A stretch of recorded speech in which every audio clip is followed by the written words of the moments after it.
As with most people who end up trying either of these drugs, the basics came first, or the type of drug got harder as time went on, or as I'd tried all the others, or something. I must say, though, that I'd wanted to try all drugs, even heroin and coke, when I was about 15. Not right then, but at some time in my life. The only anomaly in the normal, dope, acid, speed, coke, smack line came when I stole some morphine and pethidine from my mum at 15. She is a doctor, and a friend, and I had some at my then-girlfriend's house. She broke up with me the next day, and I was so upset that I smashed all the rest of the ampules, and didn't really think about it much until I was 18. I had a bad trip at 18 which nearly killed me. I had talked about 50 to 60 trips before this, but on this night had been drinking, taking speed and smoking pot, then had 1/2 a tab. I flipped out and ended up breaking into a gun store in an attempt to commit suicide, and was hauled out by 2 armed, guns-drawn police officers, after pointing the shotgun I was wielding at one and telling him, "You're fucking dead." After hospital, where my dad is still a prominent doctor, and I was hauled screaming at the top of my lungs through casualty, I was at a bit of a loss. I wanted to take drugs with my friends and be cool, but certainly wasn't keen for more psychedelics. The answer arrived in the form of morphine. Where I live, there isn't much heroin, restricted to an older hardcore and small individual shipments, a few Gs, and Ahs. So the most commonly abused opioid is morphine tablets, mixed up and whacked up. Anyway, my friend, who was dealing a lot of pot, gave me this morph, and I loved it, though there was the answer to the coolness problem too. I never got a habit on morph, but by the time next year came around, I had used a fair bit. Then off to Sydney for uni. I had heard that you could buy heroin off the street there, and within about a fortnight, I was off to Cabramatta, to buy my first cap of many. I tried it, loved it, and for the next few months, went out to score a few caps of the Vietnamese every fortnight or so. I really wanted to find a local dealer though. It was a 2 to 3 hours train ride out to Cabra and back, and I knew that the nearby suburbs were packed with smack if you knew where to find it. Finally I did, in the form of an old punk couple, who lived in a flat at the back of a barely functional store in a basically silent road, in a quiet area. I felt a lot better going there to score that the harshness of doing deals on the street in Cabra, even if the value was a little less. By the end of that year, when I went home for the holidays, I hadn't really had a habit, but now had a serious girlfriend, and was doing well at uni. It's amazing in retrospect how long it took me to really fuck up my life. I survived second year, although by the end of the year, I'd had plenty of habits, and was really in the binge and crash cycle. I'd survived a few serious ODs, been revived by Narcan and ambulance once, and my parents knew I was using smack, as one night, I had scored a quarter Oz, $2,100, for a friend, and made a gram or so for myself, which was a lot, at the time. After taking heaps, I woke up after basically passing out and had a bit of trouble breathing. I drank some water, then started coughing, went to the sink, and coughed up some blood. Then some more blood, then vomited heaps of digested blood, and coughed up more blood. So I called the ambulance, and spent a week or so there.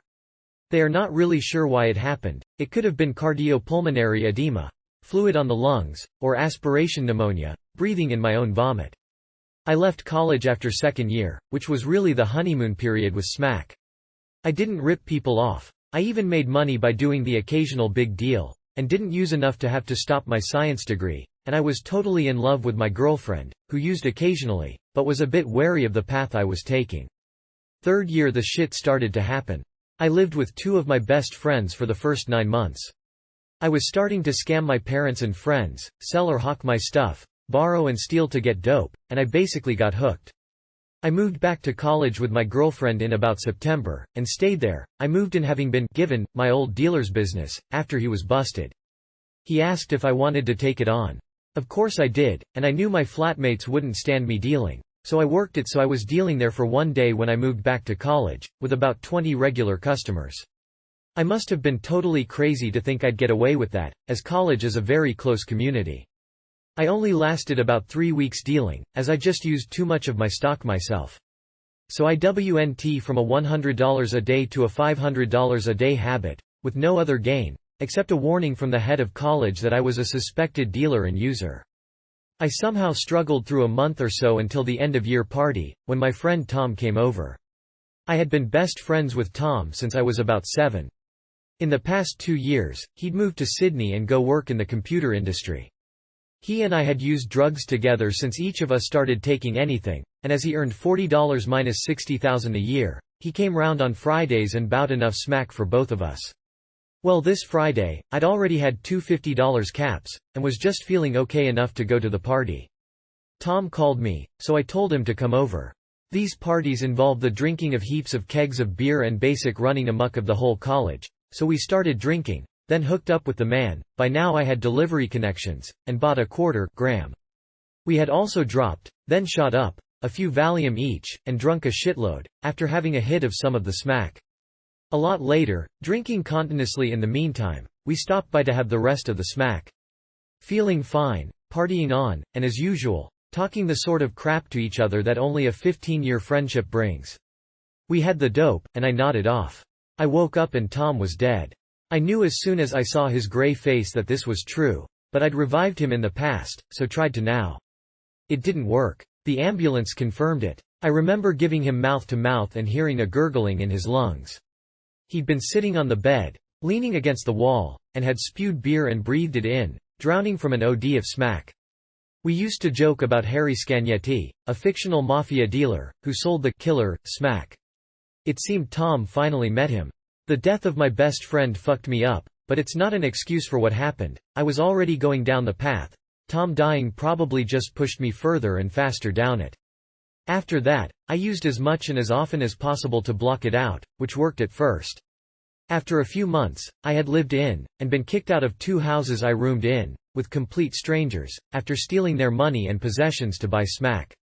My friends were wary, and my girlfriend, who I still respect and care for, even if she doesn't speak to me, broke up with me after her family took me in to stay there after I had nowhere else, and after ODing at 3 a.m. on a Wednesday night, and waking the house up being revived, I stole from them too. Her mother's jewelry and her brother and father's cameras, a favorite of mine.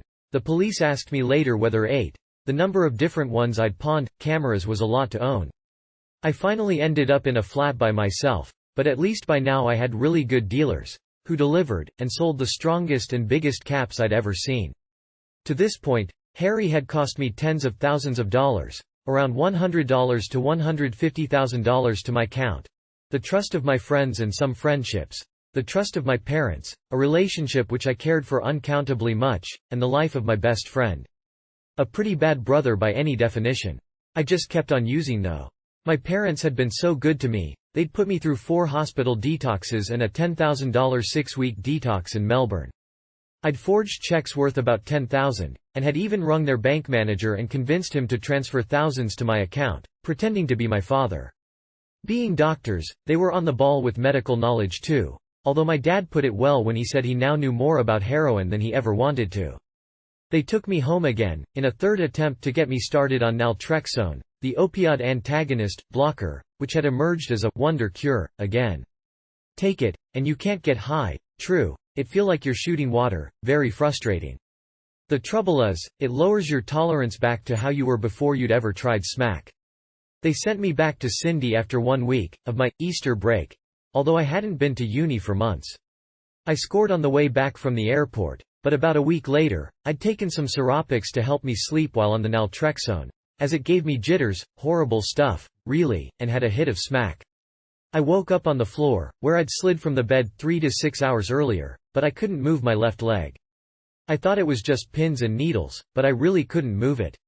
It really started to hurt, and I had to get the ambulance men to bring the police and knock the door open to get me.